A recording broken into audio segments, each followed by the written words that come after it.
ओम ओम ओम।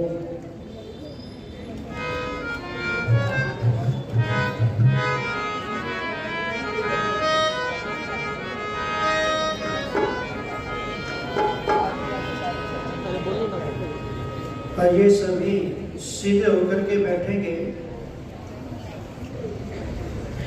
किसान जैसे अपने खेतों को देख करके प्रसन्न होता है, माँ जैसे अपने बेटे को देख करके प्रसन्न होती है, एक ग्राहक अपने दुकानदार एक ग्राहक को देख करके जैसे प्रसन्न होता है, ऐसे वक्ता भी अपने श्रोताओं को देख करके प्रसन्न होता है।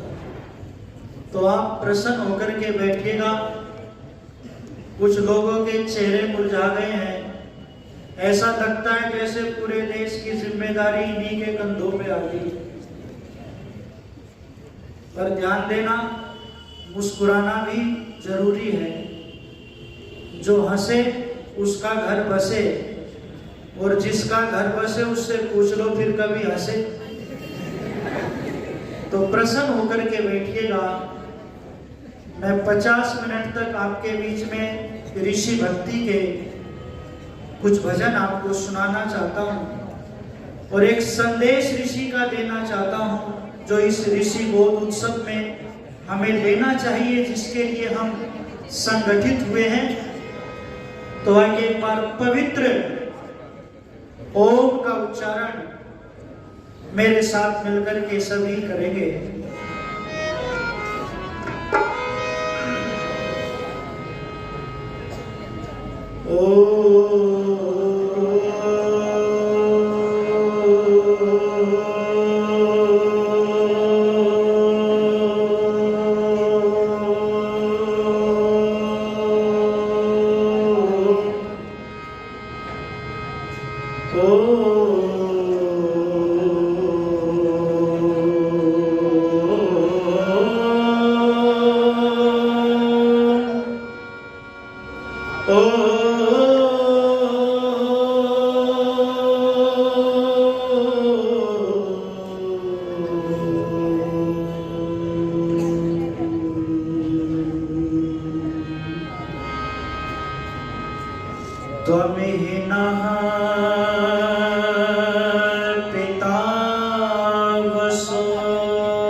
दयानंद के वीर सैनिक बनेंगे, दयानंद का काम पूरा करेंगे। उठाए ध्वजा धर्म की हम फिरेंगे, इसी के लिए हम जिएंगे मरेंगे। कहेगा जगत फिर से एक स्वर में सारा, वही वृद्ध भारत गुरु है हमारा। कहेगा जगत फिर से एक स्वर में सारा, वही वृद्ध भारत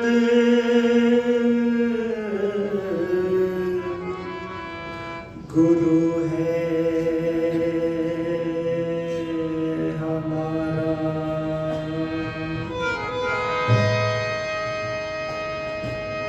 जिनकी खातिर में है ऋषि ने विष भरे प्याले पिए, जिनकी खातिर में ऋषि ने विष भरे प्याले पिए, वो सभी कुछ भूल बैठे उसने जो ऐसा किया। जिनकी खातिर में ऋषि ने विष भरे प्याले पिए, वो सभी कुछ भूल बैठे उसने जो ऐसा किए, वो सभी कुछ भूल बैठे उसने जो ऐसा किए। हार फूलों के मिले कम आयो भरे उपहार में, उनका अपना बीता जीवन ईंटों की बौछार में, उम्र भर झेली मुसीबत जख्म औरों के सिए, वो सभी कुछ भूल बैठे उसने जो ऐसा किए।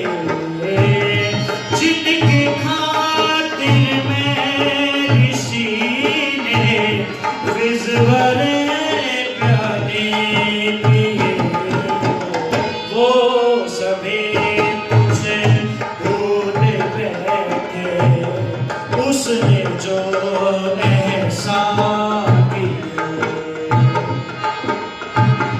वेद का संदेश सबको उम्र भर देता रहा, आपदाएं कुल जहां की अपने सर लेता रहा, बांट कर अनमोल मोती बदले में पत्थर लिए, वो सभी कुछ भूल बैठे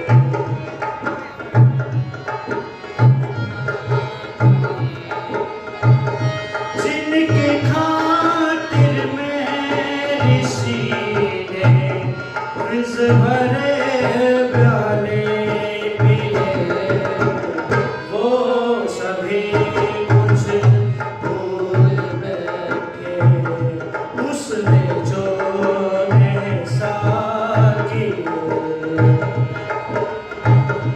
जब तलक बेमोल तन में श्वास आए जाएंगे, तब तलक गुरुदेव तेरे गीत गाए जाएंगे, पाएंगे आदर सदा जो औरों की खातिर जिए, वो सभी कुछ भूल बैठे उसने जो ऐसा किए।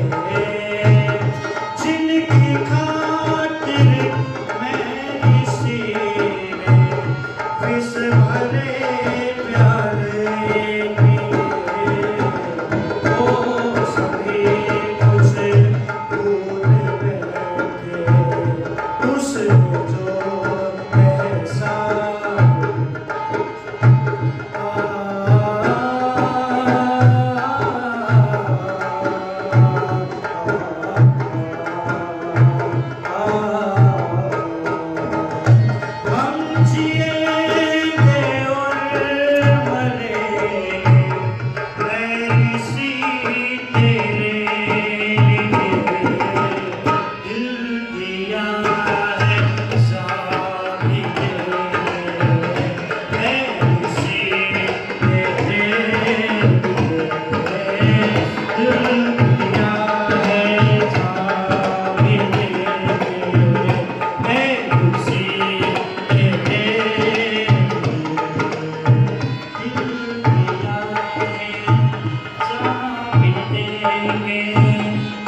जगपाल जी से और आचार्य देवव्रत जी से निवेदन है कि हमारे मंच पर आकर स्थान ग्रहण करेंगे।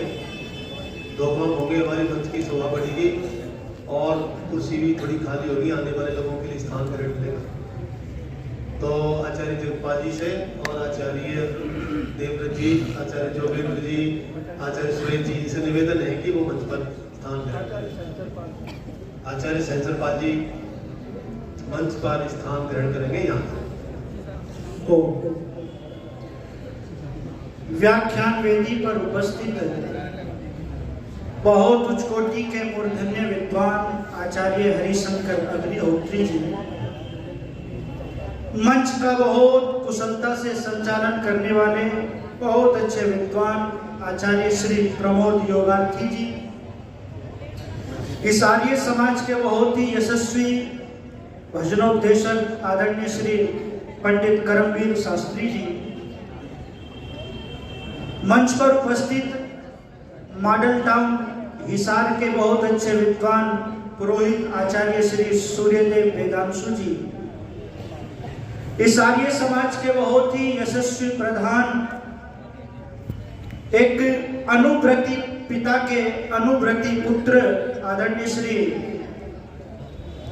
देवेंद्र सिंह सैनी जी, आर्य समाज के बहुत ही कर्मठ यशस्वी धर्मात्मा मंत्री आदरणीय श्री नरेंद्र मिगलानी जी, आर्य समाज के कोषाध्यक्ष आदरणीय बलराज सिंह मनिक जी, आदरणीय उप प्रधान हमारे श्री दलवीर सिंह आर्य जी, आदरणीय श्री उप मंत्री राजवीर भाटीवाल जी,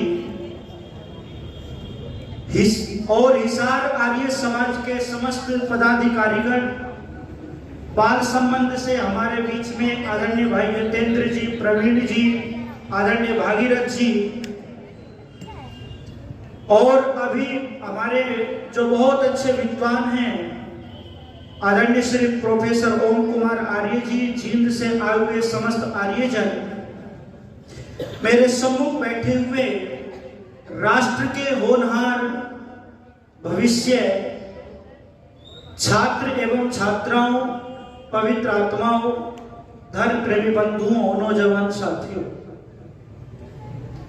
संसार में जितने भी महापुरुष आए उन्होंने हमें डूबने से बचाया, पर ऋषि दयानंद जी महाराज एक ऐसे महापुरुष थे जिन्होंने डूबने से तो बचाया ही, साथ में हमें तैरना सिखा दिया, तैरना सिखा दिया। योगीराज अरविंद का नाम आप सभी लोगों ने सुना है। वो लिखते हैं, यदि महापुरुषों को एक चोटी के रूप में देखा जाए तो दयानंद की चोटी सबसे ऊंची दिखाई देती है, दयानंद की चोटी सबसे ऊंची दिखाई देती है। और दयानंद की विशेषताएं बहुत हैं। एक विशेषता वर्णन करके मैं आगे बढ़ता हूं, क्योंकि ये ऋषि बोध उत्सव हम मना रहे हैं, उसकी चर्चा मैं आपसे साझा करूंगा। जो ब्रह्मा को जानता है वो शिव को नहीं जानता, जो शिव को जानता है वो हनुमान को नहीं जानता, जो हनुमान को जानता है वो राम को नहीं जानता, जो राम को जानता है वो कृष्ण को नहीं जानता, जो कृष्ण को जानता है वो दयानंद को नहीं जानता, पर जो दयानंद को जानता है वो इन सबको जानता है, जो दयानंद को जानता है वो इन सबको। हम गुरुकुल में पढ़े और गुरुकुल में एक पुस्तक लगी हुई थी, संभवतः अब भी लगी हुई होगी, दयानंद लहरी नाम की एक पुस्तक लगी हुई थी गुरुकुल के अंदर, और अब भी लगी हुई है। और इस उपलक्ष्य में उनका मुझे एक श्लोक याद आता है कि ऋषि दयानंद से पहले भी अनेक शिवरात्रियां आई और चली गई, अनेक लोगों ने शिव का व्रत रखा था, पर वही शिवरात्रि कल्याणकारी मंगलकारी सिद्ध हुई जिस शिवरात्रि में ऋषि दयानंद जी महाराज को सच्चे शिव का बोध हुआ, सच्चे शिव का बोध हुआ। निवेदन करना चाहता हूं जब पिता ने कहा था कि बेटा शिव का व्रत रखो, शिव के दर्शन होंगे, माता ने मना किया, पर बालक जिज्ञासु था, बालक बड़ा साहसी था। माता के कहने पर, पिता की अनुमति मिलने पर बालक ने शिव का व्रत रख लिया। शिव के मंदिर में भूखा प्यासा ये बालक जागता है। अचानक सारे लोग धीरे धीरे सोने लगते हैं, पर मूल शंकर अपनी आंखों पर छींटे दे दे करके जाग रहा है। पिताजी भी सो गए हैं। अचानक चूहों की एक बारात जो है शिव की पिंडी पर चढ़ करके जो मिष्टान था उसको खाती है। उसको खाती ही नहीं है, अभी तो उसके ऊपर मल और मूत्र भी करती है। उस घटना को देख करके मूल शंकर का तख्ता पलट गया कि ये कैसा शिव है जो इस पिंडी पर से जो है अपने आप की और इसकी रक्षा नहीं कर रहा है। पिताजी से जगा करके कहा, ये देखो क्या हो रहा है। पिता ने कहा, वो सच्चा शिव तो कैलाश पर रहता है। बहुत सारी बातें कह करके उस बच्चे को मौन कर दिया, उस बच्चे को से अपना पीछा छुड़ा लिया। पर वो बालक जिज्ञासु था, वो धुन का धुनी था। घर आकर के सारी की सारी बात मां से कही, मां को शिव नहीं मिला। और इधर मूल शंकर सच्चे शिव की तलाश के लिए अपने घर का परित्याग कर देता है। वो घटनाएं घटित होती है, त्याग भी ऐसे नहीं हुआ। जब बहन की मृत्यु हुई है, चाचा की मृत्यु हुई है, पाषाण हृदय कहा था कि इसके तो आंखों में आंसू तक नहीं आते हैं, पर चाचा की मृत्यु पर फपक फपक करके रोया मूल शंकर, क्योंकि चाचा ने बहुत उपकार किया था, बड़ा प्यार किया था मूल शंकर से। उस दृश्य को देख करके मूल शंकर अपने घर का त्याग कर देता है और इधर उधर की ठोकरें खा करके जहां जहां भी जाता था, जैसी जानकारी जहां से मिली वहां से उसको प्राप्त करता जाता था। अंत में विरजानंद के द्वारे जाकर के विरजानंद के यहाँ पर दरवाजा खटखटाता है। बोले कौन? बोले यही तो जानने के लिए आया हूं मैं कौन हूं। विरजानंद जी ने पूछा, क्या कुछ पढ़े हो? वो सारे बातें की कि आर्ष और अनार्ष ग्रंथों को भी पढ़े थे। तो ये कहा, अब तक तुम जिन ग्रंथों को पढ़े हो उन सबको जो है नदी में बहाओ और तब मेरे पास में विद्या को प्राप्त करना, मेरे पास में ज्ञान को प्राप्त करना। श्री चरणों में आज्ञा का पालन करते हुए विरजानंद जी ने वो स्वामी दयानंद जी ने वो सारी पुस्तकें बहा करके विरजानंद जी के श्री चरणों में अपने जीवन को तपाया है। जिस शिक्षा को प्राप्त करने के लिए 10-12 वर्ष लग जाते हैं, लगभग 3.5 वर्षों में उस शिक्षा को, उस व्याकरण के ज्ञान को प्राप्त कर लिया और मुट्ठी भर लौंग लेकर के श्री चरणों में उपस्थित हो गए। ये कहा, गुरुवर रोम रोम ऋणी है आपका, ये मुट्ठी भर लौंग लेकर के मैं आपसे विदा लेना चाहता हूं। गुरु की आंखों में आंसू आ गए। आज वो शिष्य विदा लेना चाहता है जिससे हृदय का कोई भेद छिपा ना रहा हो। जब दयानंद की जीवन गाथा को पढ़ेंगे तो जब गुरु और शिष्य में संवाद होता था, प्रश्न और उत्तर की झड़ियां लग जाती थी। ऐसा लगता था जैसे आचार्य द्रोण और अर्जुन का संग्राम उपस्थित हो गया है। बहुत सारे शिष्य पढ़ते थे और पढ़ करके वो चले भी गए थे, पर दयानंद ही विरजानंद के प्रियतम शिष्य बने। क्यों? क्योंकि उनकी जो विद्या थी वो दयानंद के अंदर फलीभूत हो गई थी, फलीभूत हो गई थी। धर्म प्रेमी बंधुओं, गुरु की आंखों में आंसू आ गए। और दयानंद से कहा, ओ दयानंद, इन मुट्ठी भर लोग से मेरा काम नहीं चलेगा। ये मुट्ठी भर लोग लेने के लिए मैंने तुम्हें विद्या नहीं दी थी। मुझे ये मुट्ठी भर लोग नहीं चाहिए, मुझे कुछ और चाहिए तुमसे। तो दयानंद जी ने प्रतिज्ञा की, गुरुदेव तन मन धन श्री चरणों में उपस्थित करता हूं, बोलो क्या आज्ञा है। तो ऋषि दयानंद जी महाराज को आदेश दिया कि आज लोग आर्ष पद्धति को भूल गए हैं। आज देश के अंदर अनेक कुरीतियां पाखंड चले हुए हैं। देश के अंदर विधवाएं का क्रंदन आकाश को छू रहा है। देश के अंदर दलितों का अपमान हो रहा है। इन सारे समस्याओं के लिए, इन सब के लिए गुरु दक्षिणा में तुमसे मैं तुम्हारा जीवन मांगता हूं, तुमसे मैं तुम्हारा जीवन मांगता हूं। और उस समय पर आदर्श शिष्य ने आदर्श दक्षिणा देते हुए गुरु से कहा,